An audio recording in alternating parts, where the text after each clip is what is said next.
Good day. I am Beverly Kate F. Aguilos, and this presentation is part 2 for the loss of aversion.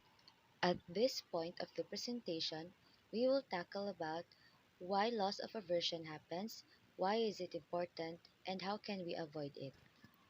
There are factors why loss of aversion happens. First is the brain. The amygdala is the portion of our brain that deals with fear. When we see a snake, for example, the amygdala generates an automatic preconscious experience of anxiety. The way we react to loss in this portion of our brain is comparable to how we react to airline turbulence or a spider, implying that fear and loss are strongly related. Findings also suggest that the amygdala plays a key role in generating loss aversion by inhibiting actions with potentially deleterious outcomes.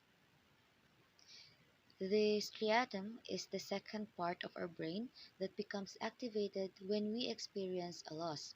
In human thoughts, the striatum area handles prediction errors and assists us in becoming better predictors. The striatum is active when we experience both losses and their comparable gains, although it is more active when we experience losses. The striatum assists us in avoiding losses in the future. Finally, the insular portion of our brain reacts to disgust and collaborates with the amygdala to make people avoid specific forms of behavior. When a person experiences a loss, the insular region lights up according to neuroscientists. In comparison to an equivalent gain, the insula gets more active as the risk of loss increases. Though there are many other aspects of the brain that contribute, these three regions are significant when processing a loss and add to how individuals respond to these losses. Depending on the strength of these regions, individuals may be more or less loss averse. The second one is the socioeconomic factor. Socioeconomic factors are also important in determining one's propensity to loss aversion, with social hierarchy showing to be an excellent predictor of an individual's level of loss aversion. N.I. Nessie, an associate professor of organizational behavior at the London School of Economics, discovered that people in positions of power are less loss averse. This is because powerful people are often in a better position to absorb a loss if it occurs due to their money and network. As a result, these people place less emphasis on losses than the normal person because losses are less risky activity for them. It has also been demonstrated that powerful and rich people place a higher value on profits than non-powerful ones. Wealth, like power, influences an individual's aversion to loss. Wealthy people, like powerful people, often have an easier time absorbing losses.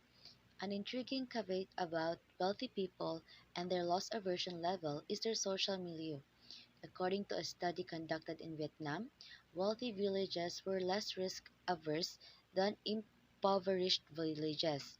However, wealthy people who lived in impoverished areas were more likely to be loss averse than poor people who lived in affluent villages. Thus, an individual's socioeconomic standing and surroundings have a significant impact on their level of aversion. Individuals having a higher mean income and living in wealthier areas were discovered to be less loss averse. Furthermore, affluent or powerful persons were more willing to accept risks. These socioeconomic combinations of attributes all have an impact on an individual's loss aversion and willingness to take risks when making decisions. Loss aversion has been connected to a person's cultural heritage. Dr. May Wang conducted a survey of groups from 52 different countries to learn how different cultural values affect an individual's perception of losses versus gains. The group discovered that people from Eastern European countries were the most loss averse, while people from African countries were the least loss averse. One explanation for this discrepancy in culture and loss aversion is the difference between collectivist and individualist civilizations. people from collectivist cultures were more likely to have more and closer social connections, which meant that if they made a bad decision and suffered a loss, they would have support from their friends, family, and community. This support system allowed people to take risks without feeling as deeply. Individualistic cultures, on the other hand, did not have the same social safety net as collectivist ones. So, why is it important? Many of the most critical decisions a person will have to make will need experiencing losses. Loss aversion can make it difficult for people to make the best decisions for themselves in order to avoid failure or risk. Though risk aversion is essential in many cases, it can prevent many people from making sensible decisions because the fear of loss is too strong. Lastly, how can we avoid it? In here, we have number one, framing, and number two, putting loss into perspective. In framing, the manner in which a transaction is structured can have a substantial impact on an individual's perception of loss aversion. When presented with a decision that may be influenced by loss aversion, try wording the question differently to highlight a potential gain of a transaction. A simple way to deal with loss aversion is to consider what the worst case scenario would be if the course of action was taken. Typically, this assists individuals in putting loss and the powerful related sentiments of loss into perspective, allowing them to better rationalize whether or not to make a decision. So, these are my references for this presentation.